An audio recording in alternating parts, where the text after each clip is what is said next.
শিক্ষার্থীরা, JRBT group C এর আরও একটি মোস্ট ইম্পর্টেন্ট ক্লাসে তোমাদের প্রত্যেককে স্বাগত জানাচ্ছি। আজকের ক্লাসে আমি JRBT group C a paper ওয়ানের যে জব ওরিয়েন্টেড পার্ট রয়েছে সেই পার্ট থেকে একটি গুরুত্বপূর্ণ টপিক নিয়ে আলোচনা করব। তোমরা প্রত্যেকে জানো যে use of technology in office works এই টপিকটি তোমাদের জেআরবিটি গ্রুপ সি পেপার ওয়ানে জব ওরিয়েন্টেড পার্টের সিলেবাসের মধ্যে রয়েছে। আর এই পার্টের মধ্যে তোমাদের যেই বিষয় সম্পর্কে নলেজ থাকতে হবে সেটা হচ্ছে বেসিক নলেজ অফ কম্পিউটার, অর্থাৎ কম্পিউটারের উপর প্রাথমিক ধারণা। আজকে সেই বিষয় নিয়ে আমি ক্লাস করব এবং কিছু এমসিকিউ চর্চা করব। তো ক্লাসটি শুরু করার আগে তোমরা যারা যারা আমার চ্যানেলে নতুন রয়েছো অবশ্যই চ্যানেলটিকে সাবস্ক্রাইব করে দেবে। এর ফলে যখনই আমি নতুন নতুন ক্লাস নিয়ে আসবো সবার আগে তোমার কাছে পৌঁছে যাবে। চলো আর দেরি না করে আমরা মূল আলোচনায় চলে যাই। এবং আবারও বলছি, আজকের ক্লাসে আমরা কম্পিউটারের উপর কিছু বেসিক নলেজ আমরা জেনে নেব। তো শুরুতেই চলো আমরা দেখে নেব যে হোয়াট ইজ কম্পিউটার, অর্থাৎ কম্পিউটার কি, কম্পিউটার বলতে আমরা কি বুঝি, কম্পিউটারের ডেফিনেশনটা কি বা কোনগুলোকে আমরা কম্পিউটার বলবো। বলা হয়েছে a computer is an electronic device. Electronic device মানে কি? ইলেকট্রনিক ডিভাইস মানে হচ্ছে ওই সকল যন্ত্রগুলো যেগুলো উইদাউট ইলেকট্রিসিটি আমরা চালাতে পারবো না, অর্থাৎ এটা একটা ইলেকট্রনিক ডিভাইস, এটা একটা বৈদ্যুতিক যন্ত্র। তো সেটাই হচ্ছে কম্পিউটার। তো এখানে আরেকটা তথ্য বলা হয়েছে, ইট ম্যানিপুলেটস ইনফরমেশন অর ডেটা। ইট ম্যানিপুলেটস মানে হচ্ছে কি, পরিচালনা করা, অর্থাৎ এটা পরিচালনা করে। কি পরিচালনা করে? এটা ইনফরমেশন অর ডেটা, অর্থাৎ বিভিন্ন তথ্যগুলোকে পরিচালনা করে। কারণ আমরা কম্পিউটার কেন ব্যবহার করি? আমরা কম্পিউটার ব্যবহার করি তথ্য প্রক্রিয়াকরণ করার জন্য, এবং সেটা থেকে প্রক্রিয়াকরণের মাধ্যমে একটা ফলাফল পাওয়ার জন্যই আমরা কম্পিউটার ব্যবহার করে থাকি। আর এই কাজটাই কম্পিউটার আমাদের জন্য করে থাকে। আরেকটা তথ্য জেনে নাও যে ইট হ্যাজ দ্য অ্যাবিলিটি, এটার একটা অ্যাবিলিটি রয়েছে, মানে কি এটার একটা সামর্থ্য রয়েছে। কিসের সামর্থ্য রয়েছে? To store, retrieve, process data. ডেটাগুলোকে স্টোর করতে মানে এগুলোকে সঞ্চয় করে রাখতে, এগুলোকে সংরক্ষণ করে রাখতে, এগুলোকে রিট্রিভ করতে। আমাদের যখন আবার প্রয়োজন হবে, প্রয়োজনের সময় এগুলো আমাদেরকে আবার কি করবে? দেখিয়ে দেবে। অর্থাৎ আমরা প্রয়োজন মতো আমাদের যখন দরকার পড়বে তখন আমরা ওই তথ্যগুলোকে দেখতে পারবো এবং প্রসেস করতে ডেটাগুলোকে, কারণ এগুলোকে সংরক্ষণ করতে। কারণ কম্পিউটারের মধ্য দিয়ে আমরা কোনো কিছুকে তৈরি করি, আর এই তৈরি করার কাজটাই কম্পিউটার আমাদের জন্য করে দেয়। নেক্সট আরেকটি ইনফরমেশন দেখো, the first computer was invented by Charles Babbage. Most important, যে প্রথম কম্পিউটার যিনি আবিষ্কার করেছিলেন তার নাম হচ্ছে Charles Babbage. In the year of 1822। সালটা কত? সালটা হচ্ছে 1822। He is called the father of computer, তাকে বলা হয় কম্পিউটারের জনক। তো এখান থেকে কিন্তু তোমরা দুটো তথ্য পেয়ে যাচ্ছ। একটা হচ্ছে যে ফার্স্ট কম্পিউটার কে কত সালে আবিষ্কার করেছেন এবং কাকে কম্পিউটারের জনক বলা হয়। তাহলে আবিষ্কারের সালটা তোমরা মনে রাখবে যে 1822, এবং যিনি আবিষ্কার করেছেন তার নাম হচ্ছে চার্লস বেবেজ, এবং তাকেই কিন্তু কম্পিউটারের কি বলা হয়? জনক বলা হয়, অর্থাৎ কম্পিউটারের পিতা বলা হয়। কম্পিউটার যিনি উদ্ভাবন করেছেন, যিনি কম্পিউটার আবিষ্কার করেছেন। নেক্সট আমরা যে তথ্যগুলো জানবো, যে পার্টস অফ এ কম্পিউটার। একটা কম্পিউটারের কি কি পার্টস থাকে? বাড়িতে আমাদের বেশিরভাগই কম্পিউটার রয়েছে, এবং কম্পিউটারের যে যে পার্টগুলো আমাদের চোখের সামনে পড়ে সেগুলোর মধ্যে নাম্বার 1 হচ্ছে মনিটর, নাম্বার 2 হচ্ছে আমাদের যে পার্টটি সেটা হচ্ছে সিপিইউ, নাম্বার 3 হচ্ছে কিবোর্ড, এবং নাম্বার 4 হচ্ছে মাউস। এই চারটি গুরুত্বপূর্ণ পার্ট নিয়ে একটা কম্পিউটার সাধারণত থাকে। তো মনিটর হচ্ছে কোন পার্টটি? মনিটর হচ্ছে ওই পার্টটি যে আউটপুট ডিভাইসটির মধ্য দিয়ে আমরা ডিসপ্লেটা করে থাকি, অর্থাৎ কম্পিউটার যা কিছু আমাদেরকে দেখায়, যা কিছু আমাদেরকে প্রেজেন্ট করে এই মনিটরের মধ্য দিয়ে কিন্তু করে থাকে। আর সিপিইউটা হচ্ছে most important part of computer, কম্পিউটারের সবচেয়ে গুরুত্বপূর্ণ অংশ, যেই সিপিইউর মধ্যেই কম্পিউটারের যাবতীয় বিষয়গুলো থাকে, যেগুলোর মধ্য দিয়ে একটা কম্পিউটার রান করে। কম্পিউটারের মাদারবোর্ড, কম্পিউটারের হার্ড ডিস্ক থেকে শুরু করে যা যা সরঞ্জামগুলো থাকে একটা কম্পিউটারের মধ্যে সবগুলোই কিন্তু এই সিপিইউর মধ্যেই থাকে। নাম্বার 3 হচ্ছে কিবোর্ড, কারণ একটা কিবোর্ডের মধ্য দিয়ে আমরা সাধারণত ইনপুট করে থাকি ডেটাগুলো, এবং কিবোর্ডটা হচ্ছে একটা ইনপুট ডিভাইস। এবং নাম্বার 4 হচ্ছে মাউস। মাউসটা হচ্ছে একটা ইনপুট ডিভাইস, যে মাউসের মধ্য দিয়ে আমরা ডেটাগুলো ইনপুট করে থাকি একটা কম্পিউটারের মধ্যে। অর্থাৎ এই 4টা হচ্ছে most important part of computer, কম্পিউটারের সবচেয়ে গুরুত্বপূর্ণ অংশ। এবার আমরা দেখে নেব যে টাইপস অফ কম্পিউটার, অর্থাৎ কত ধরনের কম্পিউটার রয়েছে। কম্পিউটারকে আমরা 2টা দিক থেকে বিচার করে আমরা ক্লাসিফিকেশন করব। তো ফার্স্ট অফ অল আমরা কম্পিউটারকে ক্লাসিফিকেশন করব on the basis of data handling capabilities. ডেটাগুলোকে হ্যান্ডেল করার যে ক্যাপাবিলিটিস রয়েছে, ক্ষমতা রয়েছে, সেই দিক থেকে বিচার করে যদি আমরা কম্পিউটারকে ভাগ করি, দেয়ার আর 3 টাইপস অফ কম্পিউটার, 3 ধরনের কম্পিউটার রয়েছে। যেমন নাম্বার 1 যে কম্পিউটারটা সেটা হচ্ছে অ্যানালগ কম্পিউটার। নাম্বার 2 যে কম্পিউটার সেটা হচ্ছে ডিজিটাল কম্পিউটার, এবং 3 নম্বরে আমরা যে কম্পিউটারটাকে রাখবো সেটা হচ্ছে আমাদের হাইব্রিড কম্পিউটার। এবার আমরা একটু সংক্ষেপে জেনে নিব যে কোনগুলোকে আমরা অ্যানালগ কম্পিউটার বলবো, কোনগুলোকে ডিজিটাল কম্পিউটার বলবো, আর কোনগুলোকে আমরা হাইব্রিড কম্পিউটার বলবো। আমরা অ্যানালগ কম্পিউটার বলবো ওই কম্পিউটারগুলোকে যেগুলো শুধুমাত্র একটা ফিজিক্যাল সিস্টেম অবজার্ভ করার জন্য যে কম্পিউটারগুলো তৈরি করা হয়। এক্ষেত্রে যে ডেটাগুলো প্রক্রিয়াকরণ করা হয় ওইগুলো সাধারণত একটা ফিজিক্যাল সিস্টেমস বা একটা শারীরিক যে ব্যবস্থা রয়েছে ওইটাকে এটা কি করে মেজার করে। যেমন আমরা ইলেকট্রিক ভোল্টেজটাকে পরিমাপ করব, এটার আপ ডাউনটাকে। আমাদের শরীরের যে বিভিন্ন বিষয়গুলো, ব্লাড প্রেশারটা আমরা যখন মেজার করব, অর্থাৎ এই ধরনের কম্পিউটারের মধ্য দিয়ে আমরা সাধারণত এই কাজগুলো করে থাকি, ফিজিক্যাল সিস্টেমসটাকে আমরা সাধারণত মেজার করে থাকি। আর ডিজিটাল কম্পিউটার কোনগুলো, যে কম্পিউটারগুলোর মধ্যে 0 এবং 1 এই 2টা কোড ব্যবহার করা হয়, অর্থাৎ বাইনারি সিস্টেম ব্যবহার করে এই ক্ষেত্রে ডেটাগুলোকে প্রক্রিয়াকরণ করা হয়। এবং এই 2টা কম্পিউটারের মধ্যে যদি আমরা ডিফারেন্স করি, পার্থক্য করি বা কম্পেয়ার করি, তখন আমরা দেখব যে এই অ্যানালগ কম্পিউটারের তুলনায় ডিজিটাল কম্পিউটার যেগুলো, এগুলো অনেকটাই অ্যাকুরেসি দিয়ে কাজ করে। অর্থাৎ এটার মধ্যে নির্ভুলভাবে আমরা তথ্য পেয়ে থাকি এবং যথার্থতা অনেক বেশি থাকে। সেই দিক থেকে অ্যানালগ কম্পিউটার অনেকটাই পিছিয়ে থাকে। এবং এই 2টার মধ্যে যদি আরেকটু কম্পারিজন করি, একটা অ্যানালগ কম্পিউটার বিভিন্ন সময়ে বিভিন্ন রকমভাবে আমাদেরকে তথ্য বা রেজাল্ট দিতে পারে। সেই ক্ষেত্রে একটা ডিজিটাল কম্পিউটার যতবারই আমরা ব্যবহার করব বা যে ডেটাগুলো আমরা ইনপুট করব, প্রতি ক্ষেত্রে আমরা সেম ফলাফলটা আমরা পেয়ে থাকব।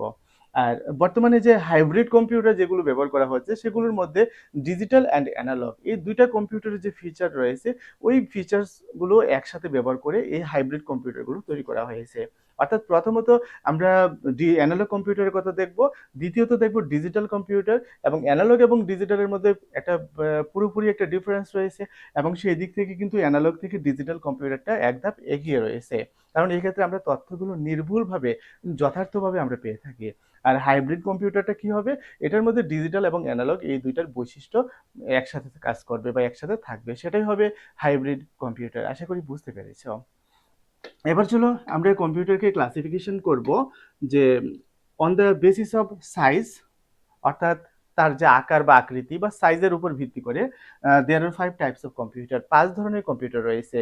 অর্থাৎ কম্পিউটারটা কত বড় হবে, কত ছোট হবে, কতটুকু মাঝারি হবে, সেটার উপর ভিত্তি করে আমরা কম্পিউটারকে 5টা ভাগে ভাগ করে থাকি। যেমন নাম্বার 1 হচ্ছে সুপার কম্পিউটার। সুপার কম্পিউটার কোনগুলো, যে কম্পিউটারগুলো আজকাল বিভিন্ন স্পেস রিসার্চ সেন্টার থেকে শুরু করে উন্নত গবেষণা কেন্দ্র যেগুলো রয়েছে, যেমন এয়ারক্রাফট থেকে শুরু করে অন্যান্য এই জাতীয় যে সেন্টারগুলো রয়েছে, যেগুলোতে অনেকটা হাই কনফিগারেশনের বা সুপার পাওয়ারের কম্পিউটার প্রয়োজন হয়ে থাকে, সেই ক্ষেত্রে আমরা সাধারণত এই সুপার কম্পিউটারগুলো ব্যবহার করে থাকি। নাম্বার 2 হচ্ছে আমাদের main frame computer. Main frame computer কোনগুলো, যেমন আমরা বিভিন্ন ব্যবসা বাণিজ্য অফিসে বা আমরা ব্যাংকে আমরা এই ধরনের কম্পিউটারগুলো ব্যবহার করে থাকি, এবং এই ধরনের কম্পিউটারগুলোতে একসাথে অনেকগুলো ইউজার একসাথে কাজ করতে পারে। এগুলো সাধারণত মেইন ফ্রেম কম্পিউটার। এবার আমরা 3 নম্বরে যে কম্পিউটার রাখবো সেটা হচ্ছে ওয়ার্ক স্টেশন। ওয়ার্ক স্টেশন কোনগুলা, এগুলো হচ্ছে একটা পার্টিকুলার স্পেসিফিক কাজের জন্য এই কম্পিউটারগুলো ডিজাইন করা হবে। সাপোজ তুমি শুধুমাত্র গ্রাফিক ডিজাইনের কাজ করবে, তোমার জন্য একটা স্পেসিফিক কম্পিউটার তৈরি করা হবে যেটা দিয়ে শুধুমাত্র এই গ্রাফিক ডিজাইনের কাজটাই তুমি করবে। সাপোজ তুমি একটা কম্পিউটার ব্যবহার করে গ্রাফিক ডিজাইন ছাড়া অন্য কোনো একটা পার্টিকুলার কাজ করো, তখন ওই পার্টিকুলার কাজটার জন্য সাধারণত এই কম্পিউটারটা ডিজাইন করা হবে, অর্থাৎ একটা স্পেসিফিক কাজের জন্য। যেমন সাপোজ কথায় কথা আমরা এটিএম বুথে যাই, এটিএম ইউজ করি, ওইটাও ওয়ান কাইন্ড অফ কম্পিউটার। তাহলে ওইটার কাজ কি, ওইখানে গিয়ে কিন্তু তুমি ডেটা ইনপুট করে অন্য কোনো তথ্য প্রক্রিয়াকরণ করতে পারবে না, ওইটাকে স্পেসিফিক একটা কাজের জন্য ওইখানে বসিয়ে রেখেছে। আমরা যদি স্টেশনে যাই টিকিট কাটার জন্য, ওইখানে দেখবে যে যে কম্পিউটারগুলো এখানে দেওয়া রয়েছে আমাদের টিকিট চেক করার জন্য, ওইগুলো কিন্তু পার্টিকুলার ওই কাজগুলি করবে। ওইগুলোকে কমান্ড দিয়ে তুমি অন্য কোনো কাজ করতে পারবে না। অর্থাৎ স্পেসিফিক কাজের জন্য যে কম্পিউটারগুলো ডিজাইন করা হয়ে থাকে ওইগুলোকে সাধারণত আমরা ওয়ার্ক স্টেশন কম্পিউটার বলবো। নাম্বার 4 এর যে কম্পিউটার রাখা হয়েছে সেটা হচ্ছে পিসি বা পার্সোনাল কম্পিউটার। এগুলো হচ্ছে বর্তমানে আমরা যে ল্যাপটপ ব্যবহার করে থাকি, ডেস্কটপ ব্যবহার করে থাকি, ওইগুলো প্রত্যেকটা হচ্ছে পিসি বা পার্সোনাল কম্পিউটার। যেগুলোর মধ্যে কম্পিউটারের সব ধরনের গুণাবলী মোটামুটিভাবে থাকে এবং আমরা এভারেজ আমাদের সব ধরনের কাজগুলোই করতে পারি। ওইগুলোকে সাধারণত পিসি বা পার্সোনাল কম্পিউটার বলা হয়ে থাকে। এবং নাম্বার 5 এ আমরা যে কম্পিউটারটা রাখবো সেটা হচ্ছে মিনি কম্পিউটার। তবে এই মিনি কম্পিউটারগুলো আমাদের পার্সোনাল কম্পিউটার থেকে একটু অ্যাডভান্স থাকে, একটু উন্নত ধরনের থাকে। আবার এখানে যে আমরা মেইন ফ্রেম কম্পিউটার বলেছি সেগুলো থেকে আরেকটু ছোট থাকে। অর্থাৎ এই দুইটার মাঝারি ক্যাটাগরি যে কম্পিউটারগুলো সেগুলোই মিনি কম্পিউটার। কিন্তু পারফরম্যান্সের কথা যদি বলি আমাদের সেই মেইন ফ্রেম কম্পিউটার বা মিনি পার্সোনাল কম্পিউটার সেগুলো থেকে অনেকটাই বেটার হয়ে থাকে এই মিনি কম্পিউটারগুলো। আশা করি তোমরা মোটামুটি একটা আইডিয়া নিতে পেরেছো যে super computer, main frame computer, work station, personal computer অথবা মিনি কম্পিউটার বলতে আমরা সাধারণত কোনগুলোকে বুঝে থাকি। এবার চলো আমরা নেক্সট যে পয়েন্টটা নিয়ে ডিসকাশন করব, যে জেনারেশন অফ কম্পিউটার, অর্থাৎ কম্পিউটারের যে জেনারেশন রয়েছে। আমরা জানি যে অনেকগুলো জেনারেশন অতিক্রম করে আজকের দিনে আমরা কম্পিউটার ইউজ করছি। তো কম্পিউটারকে যদি আমরা বিভিন্ন জেনারেশনে ডিভিশন করে থাকি তাহলে মোটামুটি 5টা জেনারেশনের কথা আমরা শুনবো। First generation of computer, second generation computer, third generation, fourth generation and fifth generation of computer, যেগুলো মোস্ট ইম্পর্টেন্ট। তো এখান থেকে আমরা 5টা জেনারেশনের কথা আমরা জানবো এবং এই 5টা জেনারেশনের উপর আমরা একটু সংক্ষিপ্ত আলোকপাত করব, কারণ এগুলোর উপর তোমাদের কোশ্চেন আনসার আসতে পারে। যেমন ফার্স্ট জেনারেশন অফ কম্পিউটার, যেটা পিরিয়ড হচ্ছে 1940 টু 1956, 1940 থেকে 1956, এই সময়টার মধ্যেই ফার্স্ট জেনারেশনটা, অর্থাৎ কম্পিউটারের যে প্রথম জেনারেশন, কম্পিউটারের যে প্রথম আবিষ্কার হয়েছিল বা প্রথম যে কম্পিউটার ব্যবহার করা হয়েছিল ওই সময়টা সাধারণত 1940 থেকে 1956 পর্যন্ত ছিল। Vacuum tube or thermionic valve machine, এটার মধ্যে মূল যে উপাদানটা ছিল সেটা ছিল ভ্যাকুয়াম টিউব। এবং the input of this system was based on punch cards and paper tape. আজকের দিনের মতো আমরা কিবোর্ড ব্যবহার করে আমরা ডাটা ইনপুট করতে পারতাম না এই জেনারেশনে। এই জেনারেশনে ভারী ভারী কাগজ ছিল, সেগুলোর মধ্যে পাঞ্চ করা ছিল, গর্ত করা ছিল এবং ওই গর্তগুলোর মধ্যে আমরা কাগজের ট্যাপের মাধ্যমে ডাটাগুলোকে ইনপুট করতাম। ইনপুট করে এগুলো থেকে আমরা আউটপুট পেতাম এবং the output was displayed on print outs. একমাত্র প্রিন্ট আউটের মধ্য দিয়ে আমরা আউটপুটটা পেতাম এই ফার্স্ট জেনারেশন অফ কম্পিউটারের মধ্যে। অর্থাৎ আজকের দিনে যেভাবে আমরা ডিসপ্লে ইউজ করছি, মনিটর ইউজ করছি, কিবোর্ড ইউজ করছি, এগুলো ফার্স্ট জেনারেশন অফ কম্পিউটারের মধ্যে ছিল না। এবং মজার বিষয় হচ্ছে ফার্স্ট জেনারেশন অফ কম্পিউটারের মধ্যে যে কম্পিউটার ব্যবহার করা হতো সেটা সাইজ ছিল বিশাল আকারের। একটা কম্পিউটার রাখার জন্য মোটামুটি একটা ঘরের প্রয়োজন ছিল এবং এই কম্পিউটারকে আমরা কখনোই ক্যারি করতে পারতাম না এক জায়গা থেকে আরেক জায়গাতে। সেটাই ছিল আমাদের ফার্স্ট জেনারেশন অফ কম্পিউটার। এবার চলো আমরা দেখে নিই আমাদের সেকেন্ড জেনারেশন অফ কম্পিউটার এবং এটার টাইম পিরিয়ডটা কত ছিল। পিরিয়ড ছিল 1956 টু 1963, অর্থাৎ 1956 থেকে 1963, এই সময়টার মধ্যেই আমাদের কম্পিউটারের যে দ্বিতীয় প্রজন্ম বা সেকেন্ড জেনারেশন এটা ছিল। তো developed by using transistor technology, এই সময়টার মধ্যে এই ট্রানজিস্টরের ব্যবহার করা হয়। এগুলো হচ্ছে ট্রানজিস্টর, এগুলো আমাদের বাড়িতে পুরনো রেডিও বা টেলিভিশন থাকলে তোমরা দেখবে এই ধরনের সার্কিট ব্যবহার করা হয়। এগুলোর মধ্যে এই ধরনের ছোট ছোট ট্রানজিস্টর বসানো থাকে এবং এই ট্রানজিস্টরের উপর বেস করে সাধারণত এই সেকেন্ড জেনারেশন বা দ্বিতীয় প্রজন্মের কম্পিউটারগুলো উদ্ভাবন হয়েছিল। In comparison to the first generation, the size of second generation was smaller. আমরা যদি সাইজের দিক থেকে কম্পেয়ার করি তাহলে ফার্স্ট জেনারেশনে যে কম্পিউটারগুলো ছিল সেগুলো থেকে কিছুটা ছোট ছিল আমাদের সেকেন্ড জেনারেশনের কম্পিউটারগুলো। এবার চলো আমরা দেখে নিই আমাদের থার্ড জেনারেশন অফ কম্পিউটার সম্পর্কে, যে পিরিয়ড ছিল 1963 থেকে 1971, অর্থাৎ 1963 থেকে 1971, এই সময়টার মধ্যেই আমাদের তৃতীয় প্রজন্মের কম্পিউটার বা থার্ড জেনারেশন কম্পিউটারগুলো ছিল এবং developed by using the integrated circuit, যেগুলোকে আমরা আইসি বলে থাকি। কথায় কথা শুনবে, আমরা যখন কোনো ইলেকট্রনিক ডিভাইস আমরা ঠিক করতে নিয়ে যাই, নষ্ট হয়ে যাওয়ার পর আমাদেরকে বলে থাকে যে এটা আইসিটা খারাপ হয়ে গেছে। সেই আইসি বলতে সাধারণত এই ইন্টিগ্রেটেড সার্কিট যেটা ওইটাকে বোঝানো হয়ে থাকে। In comparison to the computers of the second generation, the size of computers of the third generation was smaller. অর্থাৎ আমরা যদি কম্পেয়ার করি তাহলে দেখবো যে ধীরে ধীরে কিন্তু সাইজগুলো ছোট হয়ে আসছে এবং থার্ড জেনারেশনে ফার্স্ট এবং সেকেন্ড ওই দুইটা প্রজন্ম থেকে অনেকটাই ছোট ছিল এই তৃতীয় প্রজন্মের কম্পিউটার। এবার চলো আমরা দেখে নিই আমাদের যে ফোর্থ জেনারেশন অফ কম্পিউটার, এই ফোর্থ জেনারেশন অফ কম্পিউটারের পিরিয়ডটা ছিল 1972 টু 2010, অর্থাৎ 2010 সাল পর্যন্ত। 1972 থেকে আমরা ফোর্থ জেনারেশন অফ কম্পিউটার আমরা ব্যবহার করেছি। Developed by using microprocessor technology. এক্ষেত্রে কিন্তু আমাদেরকে আর ভ্যাকুয়াম টিউব ব্যবহার করতে হয়নি, বা আমাদেরকে ট্রানজিস্টর ব্যবহার করতে হয়নি, বা আইসি ইন্টিগ্রেটেড সার্কিট ব্যবহার করতে হয়নি। এইগুলোর পরিবর্তে এখানে যেটা চলে এসছে সেটা হচ্ছে সাধারণত মাইক্রো প্রসেসর টেকনোলজি, অর্থাৎ মাইক্রো প্রসেসর ব্যবহার করা হয়েছে। অর্থাৎ এই ধরনের যে কম্পিউটার বা ডিভাইসগুলো তোমরা খুললে এগুলোর ভিতরে সেরকম কোনো যন্ত্রপাতি দেখবে না, তোমরা শুধুমাত্র একটা প্লেন পেপারের মতোই দেখবে, যেটাকে সার্কিট হিসেবে ব্যবহার করা হয়ে থাকে, এবং এটা হচ্ছে micro processor. Computer became very smaller in size, it became portable. এটাকে সহজে বহন করা যায়, এটা পোর্টেবল হয়ে গেছে, অর্থাৎ এক জায়গা থেকে আরেক জায়গাতে বহন করা যায়। যেমন এখানে তোমরা যেটা দেখছো এটা হচ্ছে সাধারণত আমাদের ফোর্থ জেনারেশনের কম্পিউটার, এবং এই ধরনের কম্পিউটারগুলি কিন্তু বর্তমানে আমরা আমাদের বাড়িতে আমরা ব্যবহার করে থাকি। এগুলি হচ্ছে সাধারণত পোর্টেবল কম্পিউটার এবং ফোর্থ জেনারেশন অফ কম্পিউটার। এবার চলো আমরা দেখে নিই আমাদের ফিফথ জেনারেশন অফ কম্পিউটারে আমরা কি পেয়েছি। The period 2010 to till date, অর্থাৎ আজকের দিনেও বর্তমান সময়েও আমরা যে কম্পিউটারগুলো ব্যবহার করে থাকি সেগুলি সাধারণত আমাদের এই ফিফথ জেনারেশন অফ কম্পিউটার। এবার আরেকটা ফিচার্স তুমি দেখে নাও, the computer of the fifth generation had high capability and large memory capacity. অর্থাৎ এটা দুইটা প্রধান ফিচার্স তোমরা পাবে। একটা হচ্ছে এটা হাই ক্যাপাবিলিটি, অর্থাৎ এটার ক্ষমতাটা অনেক অনেক বেশি থাকবে, এবং লার্জ মেমোরি ক্যাপাবিলিটি এবং ক্যাপাসিটি, এবং মেমোরির যে ক্যাপাসিটি, এটা ধারণ ক্ষমতাটা এটা অনেকটাই বেশি থাকবে আমাদের এই ফিফথ জেনারেশনে।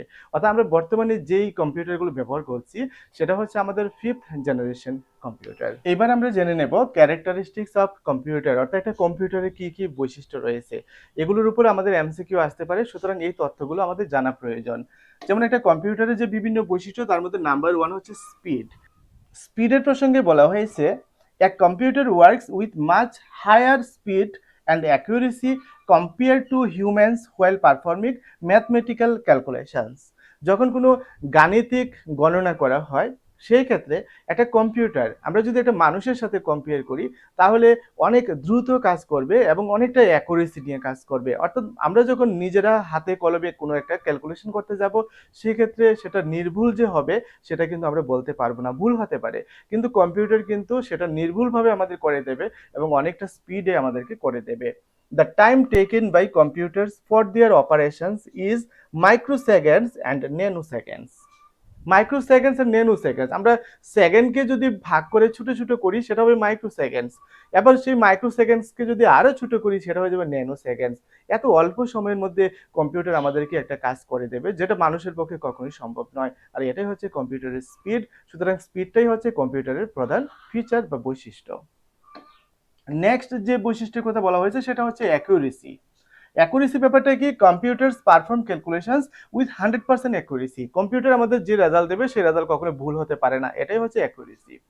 Errors may occur due to data inconsistency or inaccuracy. আমরা ডেটাকে যদি অমিলভাবে দেই, ডেটাকে যদি আমরা ভুল করে দেই তাহলে কম্পিউটার আমাদের ভুল রেজাল্ট দেবে, আর যদি আমরা সঠিক ডেটা দেই তাহলে কম্পিউটার 100% অ্যাকুরেসি নিয়ে আমাদের জন্য কাজ করবে। নেক্সট হচ্ছে diligence. A computer can perform millions calculations with the same consistency and accuracy. অর্থাৎ একই রকম কনসিস্টেন্সি নিয়ে, একই রকম ধারাবাহিক নিয়ে এবং অ্যাকুরেসি নিয়ে কম্পিউটার কিন্তু আমাদের জন্য কি করে থাকে, যে কোনো একটা টাস্ক করে থাকে। আমরা কম্পিউটার দিয়ে মর্নিংয়ে একটা রেজাল্ট বের করলাম, আমরা যদি সেই রেজাল্টটা দুপুরে বের করি, রাতের বেলা বের করি, প্রত্যেক ক্ষেত্রে কিন্তু কম্পিউটার আমাদের জন্য একই ফলাফল দেবে। এটাই হচ্ছে কম্পিউটারের। এবার আমরা দেখব যে ভার্সেটিলিটি। ভার্সেটিলিটির ব্যাপারে বলা হয়েছে, versatility refers to the capability of a computer to perform different kinds of works with same accuracy and efficiency. আমরা যারা মানুষ রয়েছি আমরা কিন্তু সব কাজে দক্ষ থাকি না, আমরা কোনো একটা কাজ ভালোভাবে করতে পারি, অন্য একটা কাজ আমরা সেরকমভাবে দক্ষতা নিয়ে করতে পারি না। কিন্তু কম্পিউটারের ক্ষেত্রে দেখো, কম্পিউটারের যেই ধরনের কমান্ডগুলো দেওয়া হবে প্রত্যেকটা কমান্ডের জন্য কম্পিউটার কাজ করবে এবং প্রত্যেকটার ক্ষেত্রে কম্পিউটার একই রকম অ্যাকুরেসি নিয়ে কাজ করবে। এমন না যে কম্পিউটার কোনো একটা পার্টিকুলার ফিল্ডে ভালো কাজ করতে পারে, অন্য একটা ফিল্ডে করতে পারে না। কম্পিউটার যেরকমভাবে আমাদেরকে গণনা করে দেবে, একই রকমভাবে আমাদের জন্য একটা ইমেজ রেডি করে দেবে, একই রকমভাবে আমাদের জন্য একটা ভিডিও ভিডিও ক্রিয়েশন করে দেবে, অর্থাৎ প্রত্যেকটা কাজের ক্ষেত্রে কম্পিউটার আমাদেরকে 100% অ্যাকুরেসি দেবে এবং একই রকমভাবে দক্ষতার সাথে কাজ করে দেবে। নেক্সট যে ফিচারটা সেটা হচ্ছে রিলেবিলিটি। রিলেবিলিটি মানে কি? রিলেবিলিটি মানে হচ্ছে a computer is reliable as it gives consistent result for similar set of data, that is if we give same set of input any number of times we will get the same result। অর্থাৎ বলা হয়েছে আমরা কম্পিউটারের উপর নির্ভর করতে পারি। Computer এরকম না যে আমাদের ভিন্ন সময়ে ভিন্ন ভিন্নভাবে তথ্য দেবে। রাতের বেলা কম্পিউটার একটু ভালো কাজ করবে, দিনের বেলা একটু খারাপ কাজ করবে, বা দিনে ভালো করবে রাতে খারাপ করবে, এরকম না। আমরা যদি সেম ডেটা ইনপুট করে থাকি একটা কম্পিউটারের মধ্যে, প্রতিনিয়ত বা প্রতি ক্ষেত্রে কম্পিউটার একই রকম ভাবে নির্ভুলভাবে আমাদেরকে তথ্য দেবে। সেটাই হচ্ছে রিলেবিলিটি, অর্থাৎ নির্ভরযোগ্যতা। কম্পিউটারের উপর আমরা নির্ভর করতে পারি। এরপর যে বৈশিষ্ট্য সেটা হচ্ছে অটোমেশন। অটোমেশনে বলা হয়েছে যে computer performs all the task automatically, that is it performs task without manual intervention. অর্থাৎ অটোমেটিক্যালি কম্পিউটার কাজ করবে। কম্পিউটার কাজ করার জন্য আমাদের প্রতিনিয়ত কি করতে হবে না, প্রতিনিয়ত কম্পিউটারের পেছনে আমাদের লেগে থাকতে হবে না। কম্পিউটারকে যদি আমরা কমান্ড দিয়ে ছেড়ে দিই, কম্পিউটার নিজে নিজে সেই কাজটা করে দেবে। যেমন আমরা একটা কৃত্রিম উপগ্রহ আমরা পাঠিয়েছি, কৃত্রিম উপগ্রহের সাথে সাথে কিন্তু আমাদের যেতে হবে না, অর্থাৎ আমরা কমান্ড দিয়ে ছেড়ে দিয়েছি, এবার সে তার নিজের কাজটা করে আমাদের জন্য নিয়ে আসবে। তো সেটা হচ্ছে তার অটোমেশন। কম্পিউটার অটোমেটিক্যালি কাজ করে, আমরা শুধুমাত্র একটা কমান্ড দিয়ে দেব এবং সেই কমান্ডটাকে আমরা কি করব, পর্যবেক্ষণ করব। আর কম্পিউটার তার নিজের মতো করে তার যে করার ক্ষমতা সেই অনুসারে কম্পিউটার আমাদের জন্য টাস্কটা সম্পূর্ণ করে দেবে। এবার দেখি আমরা, চলো ইউজ অফ কম্পিউটার। আমরা কম্পিউটারগুলো সাধারণত কোন কোন ক্ষেত্রে ব্যবহার করে থাকি এটা আমাদের প্রত্যেকেরই জানা রয়েছে। আমরা বাড়ি ঘরে কম্পিউটার ব্যবহার করে থাকি, এবং দ্বিতীয়ত আমরা মেডিকেল ফিল্ডে আমরা কম্পিউটারের ব্যবহার দেখতে পাই। তৃতীয়ত যে এন্টারটেইনমেন্টের ক্ষেত্রে আমরা কম্পিউটার ব্যবহার করে থাকি। চতুর্থত ইন্ডাস্ট্রির ক্ষেত্রে আমরা কম্পিউটার ব্যবহার করতে পারি, কারণ আমাদের শিল্প কল কারখানা আমাদের কম্পিউটার ছাড়া সম্ভব নয়, কারণ আজকের দিনে আমরা যে কোনো ধরনের ডিজাইনগুলো আমরা কম্পিউটারের মধ্য দিয়ে করে থাকি। তারপর আমরা এডুকেশনে কম্পিউটারের ব্যাপক ব্যবহার দেখতে পাচ্ছি, যেমন আমি তোমাদেরকে যে অনলাইন ক্লাসটি করাচ্ছি সেটাও কম্পিউটারের সহযোগিতা নিয়ে আমি করাচ্ছি। তারপর গভর্নমেন্টের যে বিভিন্ন সেক্টর রয়েছে সেই সেক্টরগুলোতে কম্পিউটার খুব খুব বেশি ইউজফুল। তারপর আমরা ব্যাংকিং এর ক্ষেত্রে আমরা বলতে পারি কম্পিউটার ছাড়া ব্যাংক চালানো সম্ভব হবে না। তারপর আমরা দেখি যে বিজনেসের ক্ষেত্রেও কম্পিউটার ব্যবহার করতে হয়, এবং ট্রেনিং এর ক্ষেত্রেও কম্পিউটার ব্যবহার করতে হয়, কারণ কম্পিউটার ব্যবহার করে বিভিন্ন ধরনের পাওয়ার পয়েন্ট প্রেজেন্টেশন ওইগুলো করা হয়ে থাকে। তারপর আমরা দেখব যে আর্টসের ক্ষেত্রে, বিভিন্ন শিল্পের ক্ষেত্রে, কলার ক্ষেত্রে আমরা ব্যবহার করে থাকি। সায়েন্স অ্যান্ড ইঞ্জিনিয়ারিং ওই ফিল্ডগুলোতে আমরা কম্পিউটার ব্যবহার করে থাকি। তো এগুলো হচ্ছে সাধারণত একটা কম্পিউটারের ব্যবহার, যে যে ক্ষেত্রে আমরা কম্পিউটার ব্যবহার করে থাকি। এবার চলো আমরা আমাদের আলোচনার উপর বেস করে কিছু কোশ্চেন আনসার আমরা সলভ করতে পারি কিনা আমরা দেখে নিচ্ছি। কম্পিউটারের জনক কাকে বলা হয়? এখানে যে অপশনগুলো দেওয়া রয়েছে, তো এগুলোর মধ্যে এ নম্বরে রয়েছে Alan Turing, Charles Babbage, John von Neumann এবং বিল গেটস। তো কাকে কম্পিউটারের জনক বলা হয়? তোমরা প্রত্যেকে আলোচনায় দেখেছো যে চার্লস বেবেজ হচ্ছেন কম্পিউটারের জনক। নেক্সট আরেকটি কোশ্চেন তোমাদের জন্য, যে চার্লস বেবেজ কোন সালে প্রথম কম্পিউটার তৈরি করেন? এটা মোস্ট ইম্পর্টেন্ট। সালটা কি 1802 ছিল, 1822 না 1842 নাকি 1852? তোমরা মনে করতে পারছো আমাদের সালটা কত ছিল? সালটা ছিল 1822, যে সালে চার্লস বেবেজ কম্পিউটার আবিষ্কার করেছিলেন। নেক্সট তোমাদের জন্য আরেকটি কোশ্চেন, কোন অংশটি কম্পিউটারের আউটপুট প্রদর্শন করে? অর্থাৎ কম্পিউটার ডেটাগুলো প্রক্রিয়াকরণ করে আমাদের কাছে সেই ডেটাকে যখন উপস্থাপন করে, তখন এখানের মধ্যে কোনটা ব্যবহার হয়? সিপিইউ ব্যবহার করা হয়, না কিবোর্ড, না মনিটর, নাকি মাউস? আমরা জানি যে এখানের মধ্যে সিপিইউ, কিবোর্ড, মনিটর, মাউস যে চারটা পার্ট দেওয়া রয়েছে, এর মধ্যে একমাত্র মনিটরই আমাদেরকে ডেটাগুলোকে কি করে ডিসপ্লে করে, অর্থাৎ আউটপুট করে থাকে। তাহলে উত্তরটা হবে মনিটর। নেক্সট তোমাদের জন্য আরেকটি কোশ্চেন, যে নিচের কোনটি কম্পিউটারের প্রধান অংশ নয়? নিচের কোনটি প্রধান অংশ নয়? মনিটর, সিপিইউ, প্রিন্টার, না মাউস? যে এমন একটা অংশ যে অংশটা ছাড়াও কম্পিউটার চালানো সম্ভব। মনিটর ছাড়া আমরা কম্পিউটার চালাতে পারবো না, সিপিইউ ছাড়াও কম্পিউটার চালাতে পারবো না, মাউস ছাড়া কম্পিউটার চালাতে পারবো না, কিন্তু প্রিন্টার ছাড়াও আমাদের কম্পিউটার চালানো সম্ভব হবে। সুতরাং প্রিন্টারটা এখানে এতটা ইম্পর্টেন্ট পার্ট নয়। প্রিন্টার ছাড়াও আমরা প্রিন্টার প্রয়োজন হবে শুধুমাত্র এটা প্রিন্ট আউট করার জন্য।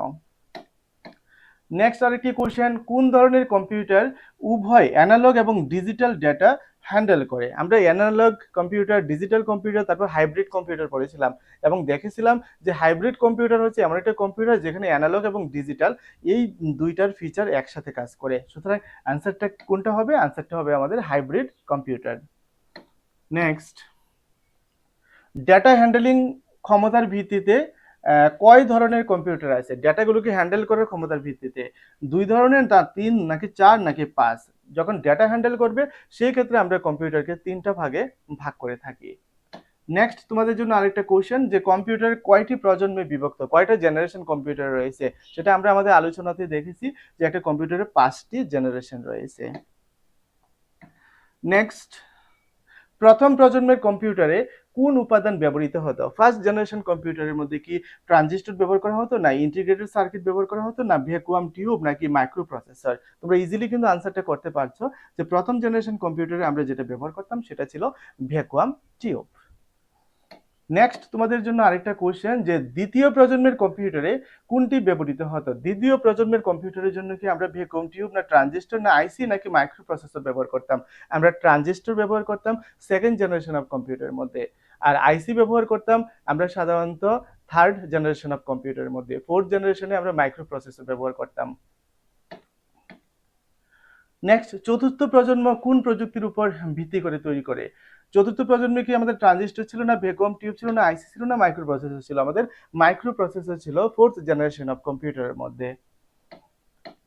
নেক্সট কোশ্চেন, নিচের কোনটি কম্পিউটারের প্রধান অংশ? এখানে যে অংশগুলো দেওয়া রয়েছে সিপিইউ, প্রিন্টার, স্ক্যানার এবং স্পিকার, এগুলোর মধ্যে প্রধান অংশ হিসেবে আমরা অভিহিত করব সিপিইউ, সেন্ট্রাল প্রসেসিং ইউনিট, যেটা কারণ সিপিইউ হচ্ছে কম্পিউটারের কি কম্পিউটারের ব্রেন বা মস্তিষ্ক আমরা বলে থাকি, কারণ এখানে মাদারবোর্ড থেকে শুরু করে কম্পিউটারের যে গুরুত্বপূর্ণ অংশগুলো সেগুলো সিপিইউর মধ্যে। এই ছিল আমাদের আজকের আলোচনা।